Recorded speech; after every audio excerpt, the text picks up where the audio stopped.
Mis amados, les deseamos un bendecido año 2026, que el Señor les bendiga y les guarde. Y mis amados, estaba pensando qué es lo que la iglesia necesita para el último mensaje de este año, qué es lo que necesita.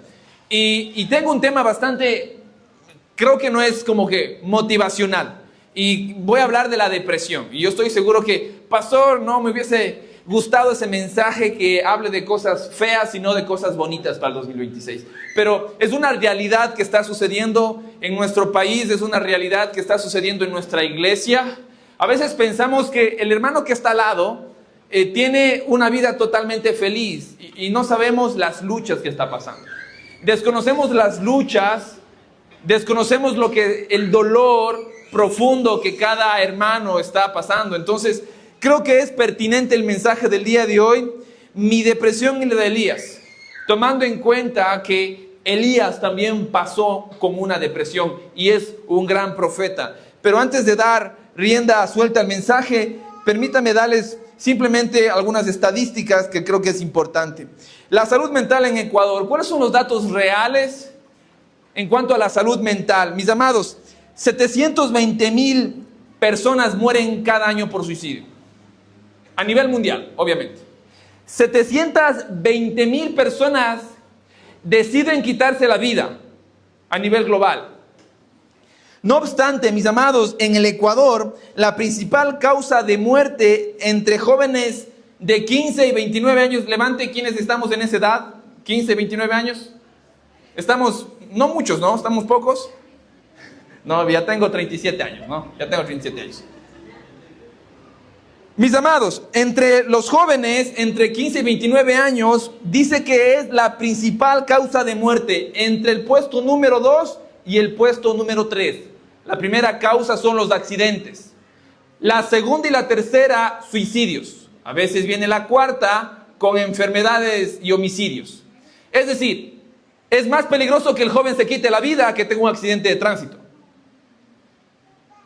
Es más peligroso que su hijo tenga una decadencia psicológica, espiritual, que tenga un accidente de tránsito.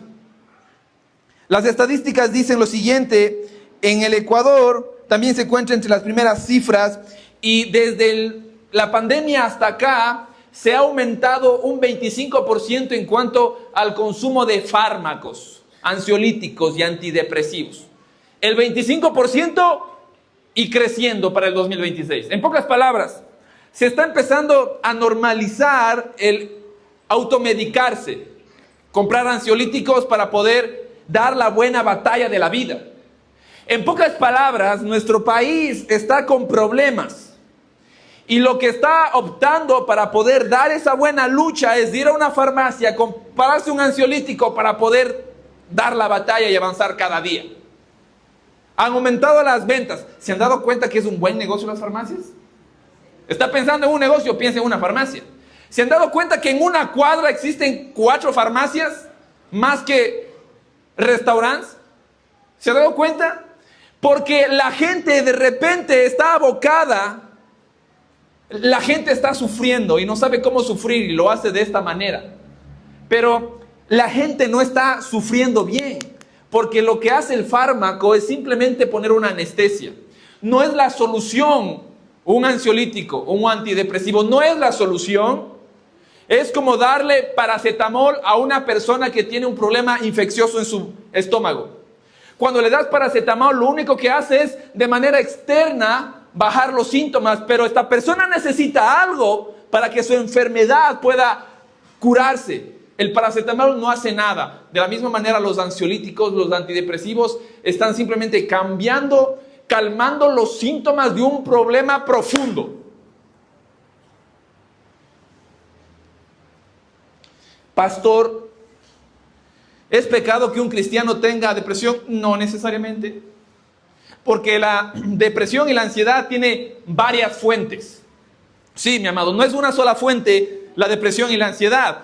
La depresión y la ansiedad tienen varios orígenes y entre uno de ellos, mi amado, puede ser biológico. Es decir, puede tener la persona algún problema en su cerebro. Sí, mi amado, es una realidad que hay que aceptarla.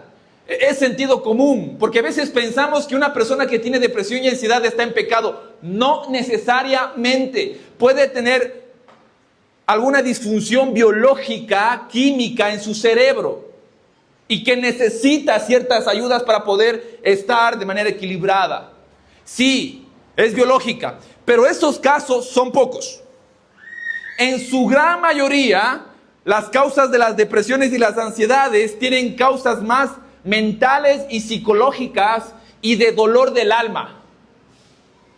También una tercera ala de depresión y una depresión psiquiátrica, perdón que utilice este término, pero estoy hablando para hablar en un tema bíblico, personas que salen fuera de sí y que empiezan ya a desvariar en un tema de locura y uno dice, la persona está empezando a hablar sola, está empezando a imaginarse personas y escucha voces. Mis amados, es una causa de pecado, una fuente de pecado. Hay personas que por su falta de confesión de pecado, por un pecado oculto, de repente sus huesos y su cuerpo se seca, se enferman. Y eso dice David, mientras callé, se secaron mis huesos. Sí, como pastor, he tenido casos de personas que no confesaban su pecado y yo les decía, tienes que confesar tu pecado a tu pareja. Pastor, ¿es suficiente con usted? No, yo simplemente soy un mediador para que lo hagas con la persona que ofendiste. Y en todo ese lapso de 6, 8 meses, un año de silencio, lo que pasó es que las personas pueden llegar a un centro psiquiátrico y lo que hace el profesional es darle simplemente un fármaco para calmar su síntoma, pero lo que esa persona necesita es confesar su pecado. Necesita perdón. Sí, mis amados. Eso dentro de la experiencia clínica. Y mis amados, el día de hoy vamos a hablar acerca de un personaje que pasó una depresión. Ahora, pastor, ¿la Biblia habla de depresión? No, no habla esta palabra depresión que es nueva. Pero la Biblia más de 140 veces nombra la palabra angustia y aflicción. La Biblia más de 140 veces dice que las personas están afligidas y angustiadas. Por ejemplo, 2 de Samuel capítulo 22 dice lo siguiente: en mi angustia invoqué a Jehová, en mi angustia, y clamé a mi Dios. Salmos 31:7 dice, es precioso este versículo: me gozaré y me alegraré en tu misericordia, porque has visto mi aflicción y mi angustia. Salmo 143, porque tu nombre, oh Jehová, me vivificarás, por tu justicia sacarás mi alma de la angustia. Mientras callé, se envejecieron mis huesos y mi gemir todo el día, porque de día y de noche se agravó sobre mí tu mano, se volvió mi verdor en sequedales de verano. Aquí está hablando de una depresión, de un estado bastante oscuro, de una persona que está enferma, porque no ha confesado su pecado. No ha confesado su pecado. Y el día de hoy lo que vamos a ver es observar la historia de un personaje llamado Elías. ¿Quién es Elías, mi amado Andrés? Para que la iglesia pueda escucharte. No, mentira. ¿Quién es Elías?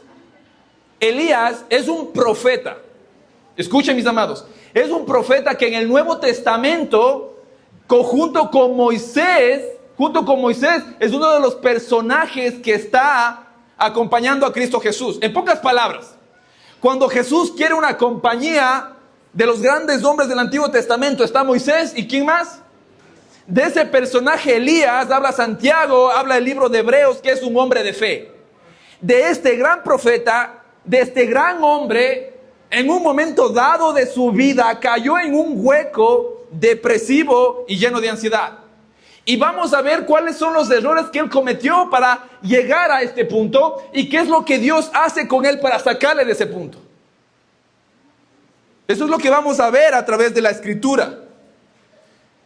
Elías estaba en una época bastante difícil, donde el rey Acab reinaba y donde su esposa Jezabel, que era una mujer endemoniada, era una mujer loca, amaba el pecado, amaba la idolatría, y lo que hizo es llevar al todo el pueblo de Dios hacia la idolatría. Este personaje llamado Acab y Jezabel son uno de los personajes más perversos del Antiguo Testamento. Estoy dando el contexto en el cual Elías vivió. 3 versículos básicos. Y Acab, hijo de Onri, hizo lo malo ante los ojos de Jehová, más que todos los que reinaron de él. O sea, cuando Dios dice que él es malo, él es el campeón del mundo. Él se llevó la medalla olímpica en cuanto a la maldad. Reyes 16:33. Acab hizo más provocar a Jehová, Dios de Israel, que todos los reyes de Israel que reinaron ante él. El último versículo. A la verdad, ninguno fue como Acab, que se vendió para hacer lo malo ante los ojos de Jehová, porque su esposa, sí, mis amados, hay mujeres que pueden tener mala influencia. Jezabel, su mujer, lo incitaba. En este caso, nosotros podemos ver el panorama general en donde vivía Elías, con qué líderes estaba, y él lidiaba con estos personajes. Eso había pasado en algunos textos de los capítulos 16 y 17 de Primera de Reyes. Para darles un trasfondo, en el momento que cae Elías, en el capítulo 19, cuando cae en su depresión y se quiere morir, en el capítulo 17 y 18, Elías viene de un éxito rotundo en cuanto a su ministerio y su vida espiritual. Dios le dice en el capítulo 19, Elías, anúnciale al rey Acab que no va a haber lluvia por varios años. Y se cumple lo que Elías dijo. No tenía que comer y se va y se acerca a un arroyo, bebe de ese arroyo, y Dios envía cuervos que llevaban carne y pan. Imagínense cómo Dios tiene la provisión de manera milagrosa para Elías. Se acaba la comida, se seca el arroyo y Elías se va a otro lugar donde otra mujer que tiene simplemente un hijo y la comida se está acabando. Y Elías se junta a esta mujer, Dios provee a esta casa, no se acabe el aceite ni la harina. Después el hijo muere y lo que Elías hace es resucitarle con el poder de Dios. Después de eso, Elías va a tener un duelo con la maldad. Y le dice a Acab, saca tus 12. Bueno, saca tus profetas. Saca tu equipo. Vamos a enfrentarnos, vamos a tener una pelea. Y Acab y Jezabel saca su equipo. 450 profetas de Baal. Baal era el dios de la tormenta. Enviaba truenos y fuego. Eso era lo que ellos creían. Elías, con 450 profetas, se encuentra en un momento, Israel está expectante, y lo que hace Elías es lo siguiente: escúchenme, pueblo amado, el Dios que haga caer fuego del cielo y prenda el sacrificio a este holocausto será el Dios verdadero, y el que no caiga fuego es el Dios falso y todos tienen que morir. Y se reúnen delante de todo Israel, delante de todas las autoridades, 450 profetas de Baal.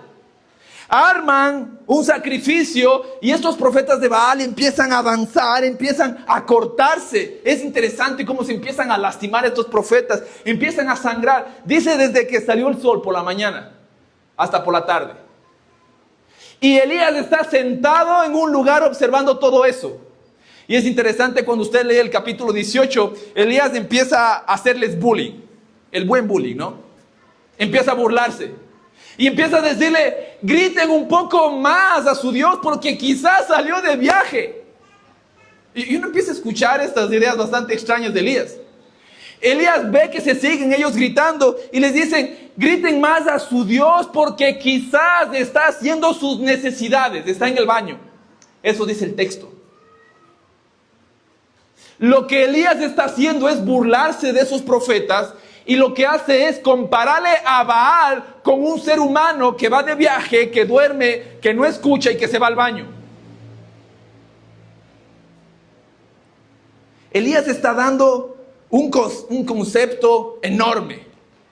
Y después Elías dice, me toca, suficiente, par de horas, par de gritos. Dice que Elías restauró. ¿Cómo estaría el lugar donde se hace sacrificios para Dios? Haya estado totalmente derrumbado. Él empieza a edificar el lugar donde se hace sacrificios y dice que Elías, después de poner la leña, hizo que mojaran todo el holocausto, a tal punto que el agua se desbordaba. La pregunta es, cuando usted va a prender un fuego, ¿qué es más prudente? ¿Que esté seco o que esté mojado? Elías quiere dejar claro que el milagro va a ser del Señor. Y lo que hace Elías es orar, y de manera inmediata Dios envía fuego y consume el holocausto, el animal, la leña, las piedras, y besa el agua, dice. Y toda la gente dice, Dios de Israel. Eso es en el capítulo 18. Y en ese momento Elías ajusticia a todos los profetas de Baal, los lleva a un arroyo y mata a 450 profetas. Es la cúspide del éxito ministerial. Eso pasa en el capítulo 18. Ahora veamos lo que sucede en el capítulo 19 y vamos a leer nuestras escrituras. Ojalá que no me falle mi aparato. Yo voy a leer el versículo número 1 y ustedes, mis amados, el versículo 2 en adelante. Sí, vamos a ir intercambiándonos. Y dice así la escritura, Primera de Reyes capítulo 19, vamos a abrir nuestras Biblias y vamos a leerlo uno por uno. Versículo 1, leo yo. Acab dio a Jezabel la nueva de todo lo que Elías había hecho y de cómo había matado a espada a todos los profetas. Versículo 2.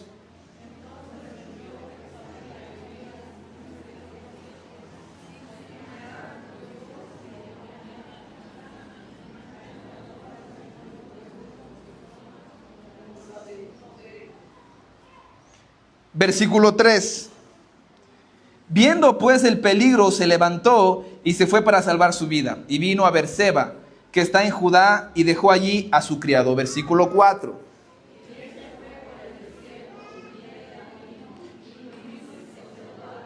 De un enebro, y deseando morirse,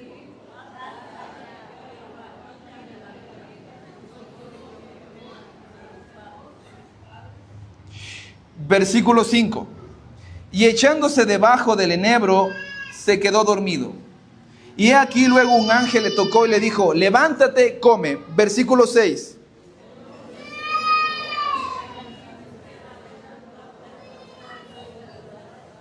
Y una vasija de agua.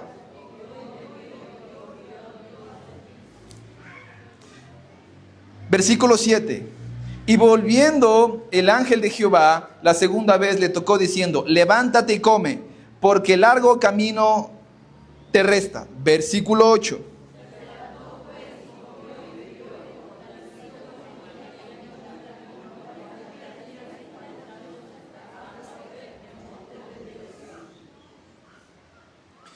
Versículo 9. Y allí se metió en una cueva donde pasó la noche, y vino a él palabra de Jehová, el cual le dijo, ¿qué haces aquí, Elías? Versículo 10.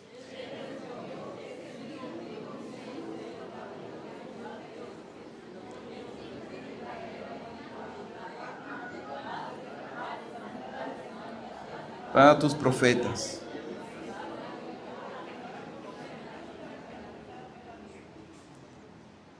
Versículo 11, dice así la escritura. Él dijo, sal fuera y ponte en el monte delante de Jehová. Y he aquí Jehová que pasaba, y un grande y poderoso viento que rompía los montes y quebraba las peñas delante de Jehová. Pero Jehová no estaba en el viento. Y tras del viento un terremoto, pero Jehová no estaba en el terremoto. Versículo 12.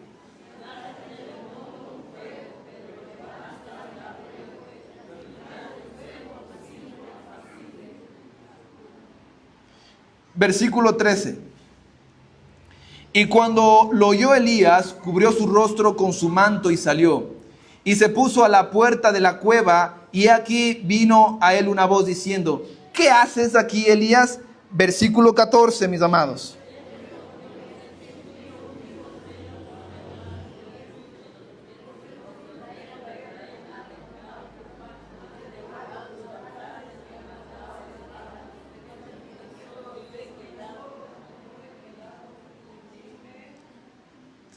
Último versículo. Y dijo Jehová: ve, vuélvete por tu camino por el desierto de Damasco, llegarás y ungirás a Hazael por rey de Siria. Mis amados, esto es el texto del capítulo número 19, una vez entendido el contexto del capítulo número 18. ¿Qué sucede, mis amados? Vamos a dividir este texto en tres partes. Número uno, ¿qué sucede en este momento cuando Elías está huyendo? En el versículo del 2 al 3 dice que Acab se fue con el chisme. Fue con el chisme donde su mujer. Acab era un rey pasivo. Si ustedes leen, Acab es un rey, es un hombre que no levanta la voz, no tiene iniciativa, no lidera. La que lidera es su mujer, que quiere simplemente la maldad. Y dice, y Acab dio a Jezabel la nueva de todo lo que Elías había hecho. Versículo 2, entonces envió Jezabel a Elías un mensajero, diciendo, así me hagan los dioses y aún me añadan, si mañana a estas horas no te he puesto, no te mato. En pocas palabras, lo que está sucediendo en este momento, mis amados, es que después de todo lo que sucede, Acab el rey va con el mensaje y con el chisme, en este caso a Jezabel su esposa, y lo que hace Jezabel es enviar un mensaje a Elías. Si hubiese tenido un celular, hubiese mandado un WhatsApp a Elías y le hubiese dicho, Elías, mañana estás muerto. Elías, cuando recibe el mensaje, en vez de decirle, oye Jeza, ¿sabes qué? ¿No acabas de ver lo que Dios hizo caer fuego del cielo?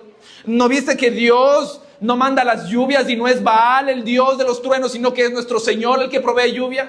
En vez de decir que Jehová es el que provee y el fuerte y el poderoso, lo que hace Elías una vez que lee el mensaje de Jezabel es huir.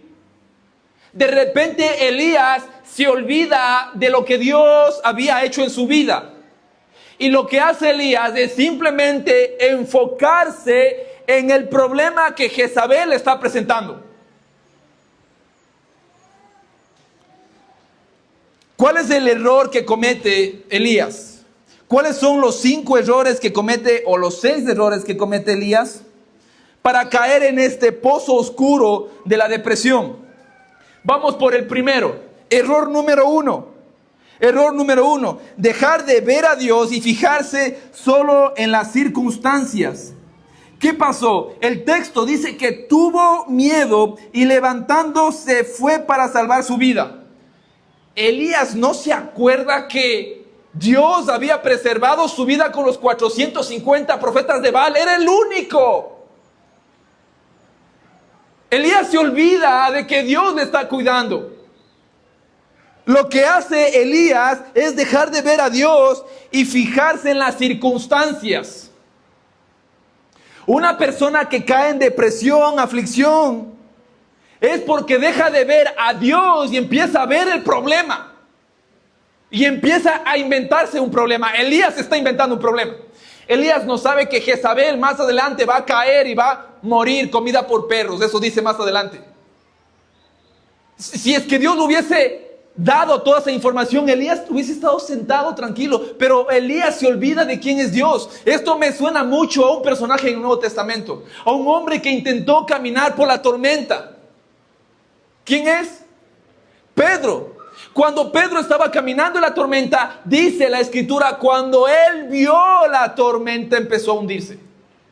Ese es un gran mensaje en el Nuevo y en el Antiguo Testamento. Cuando nuestra mirada se clava en el problema y no en Dios, los problemas nos superan y nosotros empezamos a afligirnos y a secarnos y empezamos a inventarnos problemas. Y la mayoría de problemas, dicen las estadísticas, no sé cómo habrán contado esto de aquí, que más del 90% de problemas que nosotros nos imaginamos, nos preocupamos, nunca va a suceder. ¿Sí ha visto a personas que se fijan en los problemas? ¿Ha visto a personas que le duele el estómago y se toman una pastilla y están pensando, creo que tengo cáncer al estómago? Tiene algo y la otra persona dice, harás de ver porque pueda que ya te estés muriendo. Alguna vez mi esposa se fue a hacer un examen en el hospital y el médico principiante o no sé cómo decirle, le dijo, señora, creo que usted tiene cáncer y se va a morir. Hoy yo recién casado 6 meses. Y llegó asustada y me asustó, se asustó ella, y llegó un hermano cristiano que es médico y dijo, ese médico no sabe lo que dice. Porque lo primero que hay que hacer son estudios para poder tener un diagnóstico verdadero. Pero él, simplemente viéndote el ojo, ya sabía de qué te iba a pasar. Mis amados, ese es el corazón de las personas. Las personas siempre están pensando en los problemas, inventándose problemas, y si es que no están en problemas, quieren inventarse uno nuevo. Ya viene, ya has escuchado que ya viene la nueva influencia, o influenza, no sé. Y ya viste, ya te vacunaste contra ella porque ya está llegando. Está por Santa Rosa y está llegando en bus. Hermano, ¿desde cuándo está? ¿Y en dónde está viniendo? La gente le encanta los problemas. Se pone la mirada en los problemas y lo primero que hace Andrés, ¿qué es? Salir corriendo. No se detiene un momento a pensar en el Dios que tiene. El primer error que Elías comete, mis amados, es dejar de ver a Dios y fijarse solo en las circunstancias. El problema número 2, error número 2, intentar resolver el problema por sus propias cuentas. Y dice la escritura en el versículo 3, se fue para salvar su vida. ¿Desde cuándo Elías está a cargo de su vida, mi amada Inés? ¿Desde cuándo, amada iglesia, la vida de Elías está en sus manos? ¿Desde cuándo? ¿En qué momento Elías saca a Dios del volante y Elías se sienta en el volante? De repente Elías está confundido. De repente Elías tiene las mejores ideas para salvar su vida. Y vamos al tercer error. Ya les aparece acá en las pantallas. Error número 3. ¿Qué dice? Mis amados, leamos de nuevo porque esto es importante. Error número 3. ¿Cuál es? Aislarse. El error número 3 de Elías, mis amados, es el texto del 3 al 4. Dice, dejando allí a su criado, se fue por el desierto un día de camino. Elías, en vez de pelear junto con su criado, con su gente, con su familia, con su amada iglesia, lo que hace es dejar a la gente y sufrir solo. Escúchame esto, mi amado. No estamos diseñados, escúcheme, hablo de diseño original. No estamos diseñados para luchar solos. Estamos hechos y creados para luchar en familia. Aquel que se aísla está en problemas.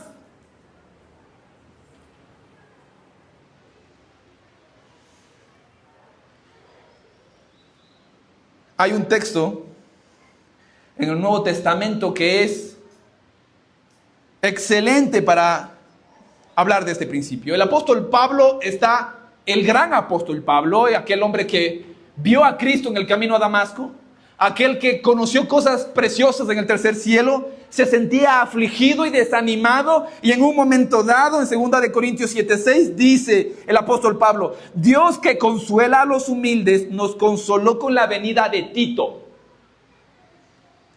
Dios que consuela a los humildes, nos consoló con la venida de Tito. El apóstol Pablo necesita a otra persona de carne y hueso para ser animado. Y Dios trabaja a través de personas.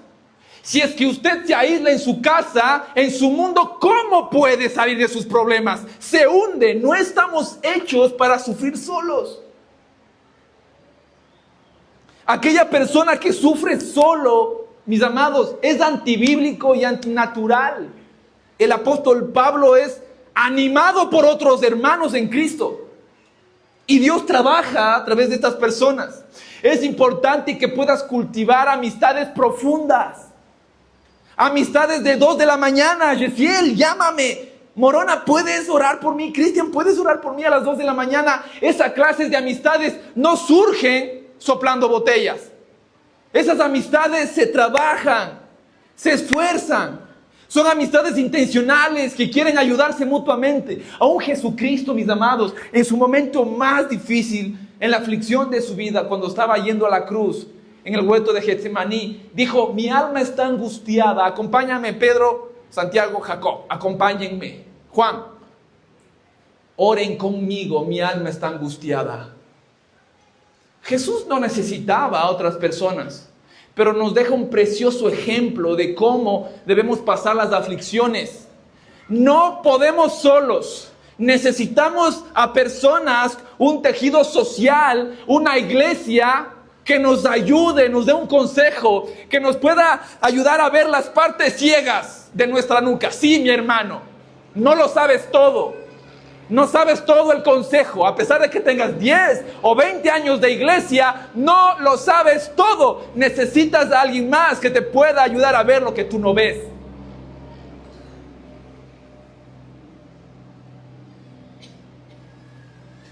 Elías lo que hace es aislarse.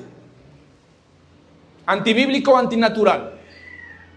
Elías estaba en camino a la depresión. Punto número 4. Ponerse en el centro, la victimización espiritual. Elías, después de que deja su compañía, en el punto número 4, Elías empieza a ponerse en el centro. Elías empieza a salir su yo, y cuando nosotros observamos y habíamos leído el texto, y cuando Elías quiere en el versículo número 4, y deseando morirse, dijo: basta ya, oh Jehová, quítame la vida. Y Elías tiene varias formas de hablar, y nosotros podemos ver lo que dice en el versículo 10. He sentido un vivo deseo por ti. Elías se presenta delante de Dios como una persona con méritos. Elías también dice: ellos han fallado. Ellos no te quieren, no te buscan. Elías también dice en el versículo 10, en el versículo 14 lo repite, dice: solo yo he quedado.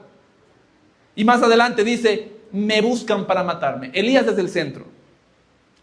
Elías es el centro de los problemas. Ahora viene un dato psicológico. Un dato psicológico.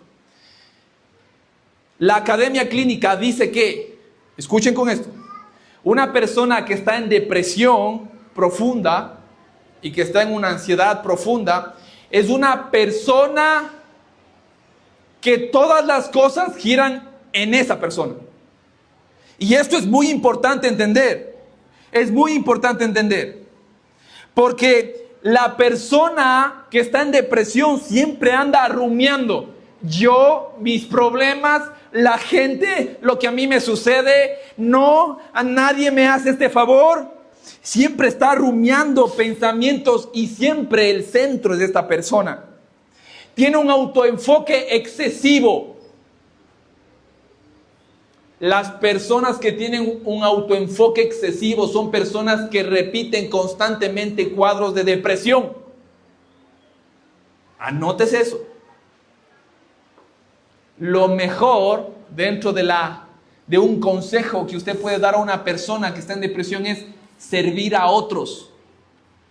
Dejar de pensar en ella mismo o en él mismo y empezar a lavar los pies a otras personas es parte del consejo para salir de ahí. Las personas en depresión son autoenfocadas. Mis sentimientos. Me quiero quitar la vida porque no me aman. Mi familia. Estuvieran mejor sin mí. El yo siempre presente, distorsionado. Siempre distorsionado. No a través de los ojos del evangelio. Quitarse del medio y poner en el centro a Dios, a las personas, es lo que Dios hace con nosotros. Es el consejo que podemos dar a otras personas. Veamos cuáles son los dos últimos errores que Elías comete. El texto del 19:4 dice: pues yo no soy mejor que mis padres. Elías, ¿qué empieza a hacerse? Yo no tengo la familia como del hermano. Tantas bonitas fotos que sube en Facebook y en Instagram. Qué bonita Navidad y yo solo aquí en este cuarto. Qué lindo carro que se ha comprado el hermano, yo en bus. Qué linda familia, qué lindos niños piadosos. Mis hijos parecen demonios. Que todo mundo crece espiritualmente menos yo. Compararse con las otras personas. La casa, la vida espiritual, la iglesia, la ropa, lo que tienes, tus hijos. tu físico, el porte pequeño, grande, la ciudad, como hablas. Elías, Dios, ¿qué le debería decir a Elías? No tienes que ser mejor que tus padres, no tienes que ser mejor que Moisés. Tienes que hacer lo que Dios te está mandando a hacer, no te compares. Elías empieza a compararse y al final Elías tiene una perspectiva equivocada de la situación y de Dios. Mi amado, no sé, no he contado, pero déjeme decirle un dato: 80% de problemas en pareja son problemas de percepciones equivocadas. Pastor, ¿qué está tratando de decir? Que estoy tratando de decir que la mujer tiene una percepción de una realidad, de ella misma, de su cultura, de su visión, de sus sentimientos, de sus emociones, y la otra persona tiene una interpretación del problema, de sus sentimientos, de su cultura, de sus emociones, de su forma natural de pensar. Son percepciones equivocadas. El problema está ahí, pero el problema son dos personas que no pueden ver lo correcto. Necesitas un consejero. Elías tiene una perspectiva equivocada de dos situaciones. Cuando Elías empieza a decir que él es el único que ha quedado, todos han muerto, la reina Jezabel ha matado a todos, yo estoy aquí solito, Dios le responde en el versículo 18, dice así: y yo haré que quede en Israel 7,000 cuyas rodillas no se doblaron ante Baal y cuyas bocas no lo besaron. Elías, ¿qué dices tú? Dios, yo soy el único. No, no eres el único. Tienes una percepción equivocada de la realidad. Hay 7,000, tú eres del 7,001. Elías tiene una percepción equivocada de la realidad. Una persona en depresión tiene una percepción equivocada de lo que está pasando. Uy, se está acabando el tiempo. Bueno, vamos a cortarle entonces.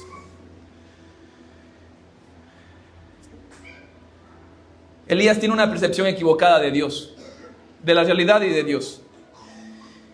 Habíamos leído que Elías se va al monte Oreb, camina y se va al encuentro de Dios. ¿Y qué dice que pasa en ese momento? Elías está buscando a Dios. Elías está queriendo ver en dónde está, y el texto del capítulo 19 del 11 al 12 dice que vino un viento huracanado, un viento fuerte. ¿Dios estaba ahí? No estaba ahí. De repente vino un gran terremoto que los montes se dividían. ¿Dios estaba ahí? Bien, un fuego enorme, se incendian las montañas. ¿Dios estaba ahí? Viene un silbo apacible y delicado. Carson, un teólogo, dice: vino un breve sonido de silencio. Breve sonido de silencio. Un silbido. Y Elías espiritualmente se da cuenta que Dios está ahí. Se cubre, se inclina. ¿Cuál es la percepción equivocada de Dios de Elías? Elías había visto fuego, Elías había visto milagros, Elías había visto todo, y de repente hay un silencio cuando Jezabel intenta matar y Elías dice: Dios me abandonó. Y es interesante que Dios le aclara que Él también actúa en el silencio. A veces queremos nosotros emociones de Dios y que fuego del cielo, y a veces solo tenemos silencio. Pero mi amado, déjame decirte que Dios aún es soberano en el silencio. Dios trabaja también en el silencio. Cuando no sentimos a Dios, Dios también está ahí. Cuando no hay juegos pirotécnicos ni fuegos artificiales, Dios está ahí, en el silencio, en la quietud, en la soledad de nuestro cuarto.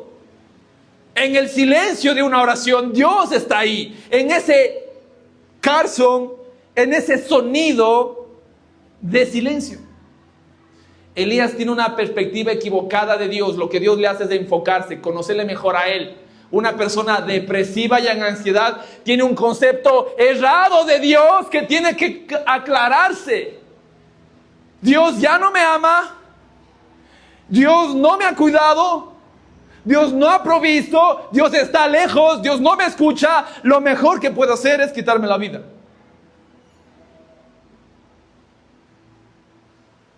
Dios, tengo un dolor.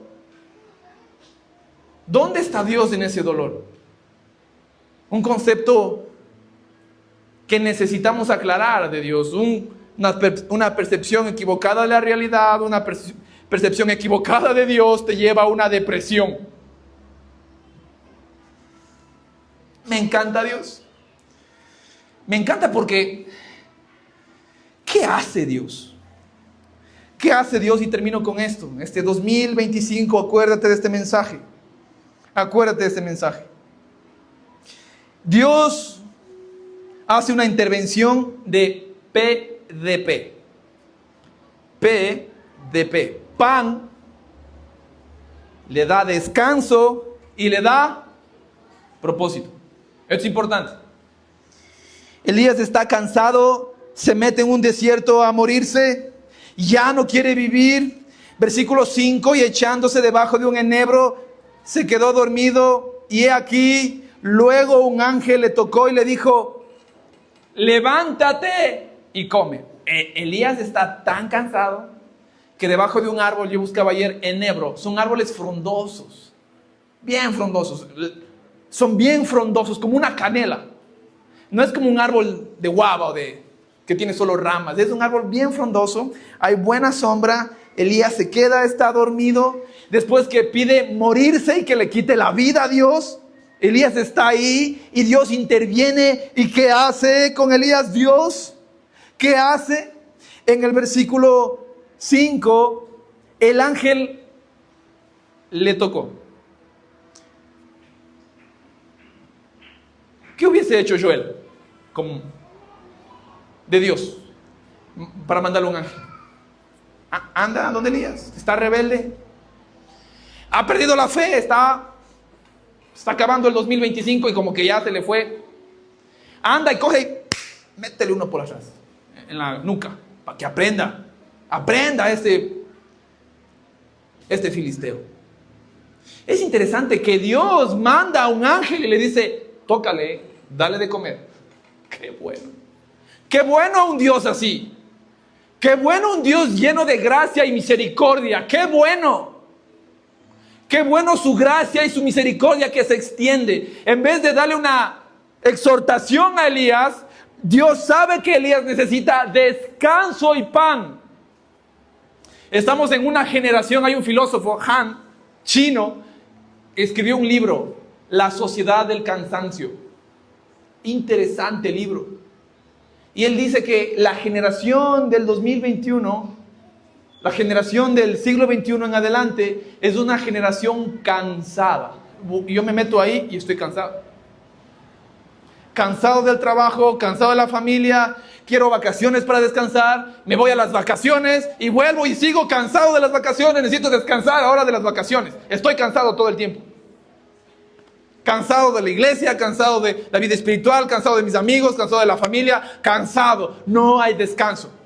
Elías no ha descansado. Y lo que Dios sabe que Elías necesita es comer.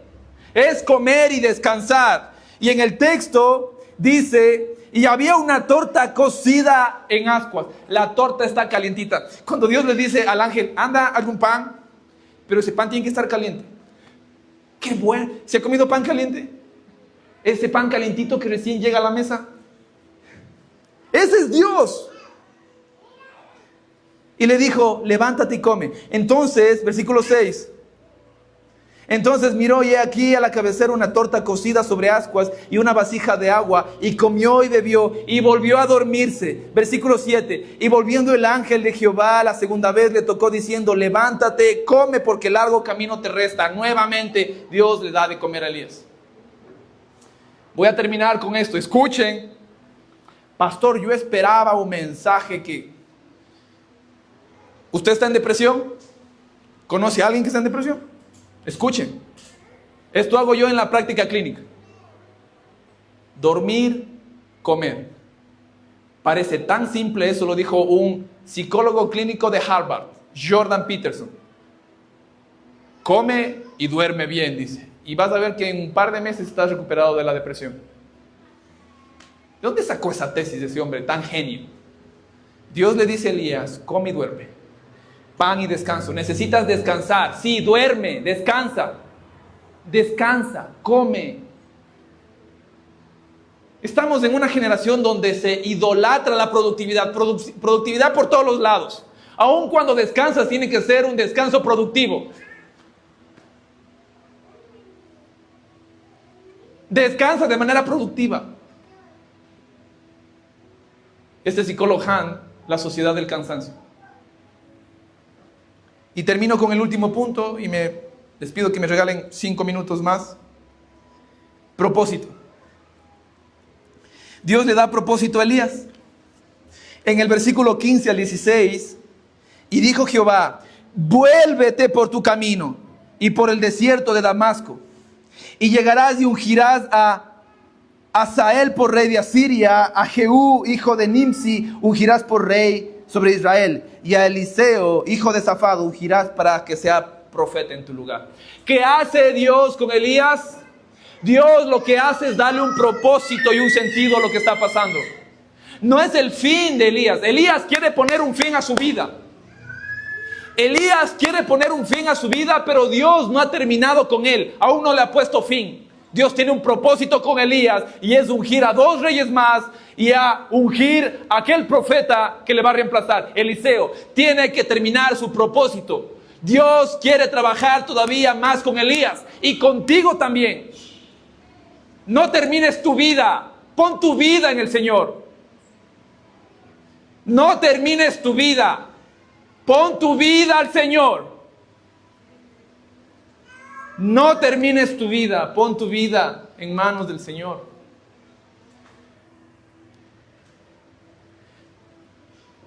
En la Segunda Guerra Mundial, un psiquiatra, Víctor Frank, escribió un libro, recomendado que lean. Se llama El hombre en búsqueda de sentido. Es un libro que él narra todas las atrocidades que él vivió dentro de los campos de concentración nazi. Él perdió a su esposa, sus hijos murieron todos. Él estaba solo en un campo de concentración. Él tenía una vida acomodada, tenía una familia y de repente ahora está solo en un campo de concentración, un judío. Y él escribe un libro sobre sus experiencias. Precioso libro. Él narra cómo las raciones de comida son escasas, cómo la enfermedad, cómo hacen sus necesidades en baldes, cómo el frío empieza a matar a sus amigos, cómo empiezan tus huesos a secarse. Y él dice algo en su libro. Yo empecé a observar quién iba a morir en esa semana. Víctor Franco. En su libro, léanse, El hombre en búsqueda de propósito, búsqueda de sentido. Y dice, la persona que va a morir dentro de este campo de concentración es una persona que pierde el ánimo y el sentido de su sufrimiento. Nosotros, dice, en las noches, a pesar de que todo el dolor y de trabajar, jugábamos cartas o hacíamos teatro. Pero cuando tú veías a alguien que ya se aislaba, ya no quería venir a esa noche a compartir con nosotros, él en 2 días estaba muerto. Nosotros decíamos, algo más hay después de esto. Él era un judío que creía. Algo hay más en mitad de todo esto para nuestro pueblo. Y él dice que el dolor tiene que tener un nuevo significado. Tienes que resignificar tu dolor y tu historia. En vez de simplemente verte como una víctima, tienes que darle un sentido a tu dolor. Tienes que darle un significado. Resignificar es dar un nuevo significado a una experiencia dolorosa a la luz de un propósito más grande. Resignificar es dar un nuevo significado a una experiencia dolorosa a la luz de un propósito más grande. ¿Por qué estás pasando? que necesitas darle un significado y un propósito. ¿Por qué pasó lo que pasó? ¿Por qué y para qué? Dale un significado más grande que tú. Una verdad que te supere, que provenga de lo alto del cielo. Resignifica tu historia y tu dolor a la luz del Evangelio. Dios le da un propósito a Elías. Le da un propósito. Pastor, yo no sé por qué mis hijos están tan mal educados. Yo no sé por qué pasó esto con mis hijos, con mi hija, con mi dolor, con mi esposo, con mi esposa, no sé. Dale un significado. La vida nunca se vuelve insoportable por las circunstancias, sino solo por la falta de significado y propósito.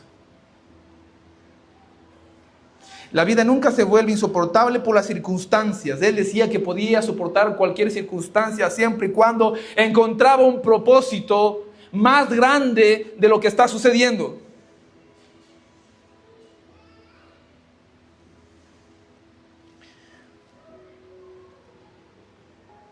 Y cuando ya no puedes cambiar una situación de tu esposo, de tus hijos, él decía, tenemos el desafío de cambiarnos a nosotros mismos. Quizás Dios no cambia tu situación porque quiere cambiarte a ti.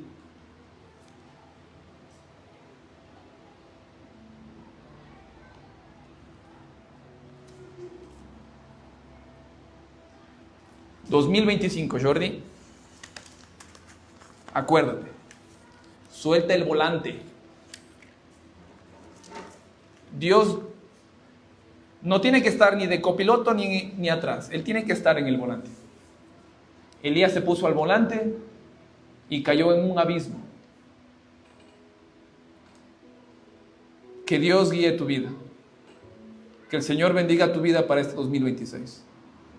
Que el Señor te permita tener una perspectiva clara de tu situación para este nuevo año. Y que el Señor te permita tener una perspectiva clara de quién es Él y su carácter. Que el Señor bendiga tu vida en el 2026. Me encantaría terminar este año con una bendición. Hay una preciosa bendición en el libro de Números, que creo que deberíamos hacerlo constantemente, porque esto le da a los líderes la bendición sacerdotal. Pongámonos de pie. Moisés le dijo a los sacerdotes que deben bendecir al pueblo en el Nuevo Testamento. Dice que nosotros no debemos maldecir, sino bendecir a los nuestros, ¿no es cierto? Si aún a nuestros enemigos bendecimos, ¿cuánto más al pueblo que ha sido bendecido por el Señor? ¿Qué les parece si en este año terminamos con la bendición? Una bendición que se repite en muchas iglesias cada domingo. Creo que es importante llegar a entender y a encarnar esta bendición del Señor. ¿Está alguien a tu lado? Acércate un poquito, abrázale. ¿Está un amigo? ¿Está tu esposa? ¿Está tu criado? ¿Está alguien que amas mucho? ¿Alguien que le tienes paciencia? ¿Alguien que te cuesta amarle? Acércate un poquito, abrázale más duro si te cuesta amarle, para que sepa que tú eres le estás ayudando a crecer. Abrace a Milicita duro, hermano Emilio. Venga, mi esposa, abracémonos juntos. Venga.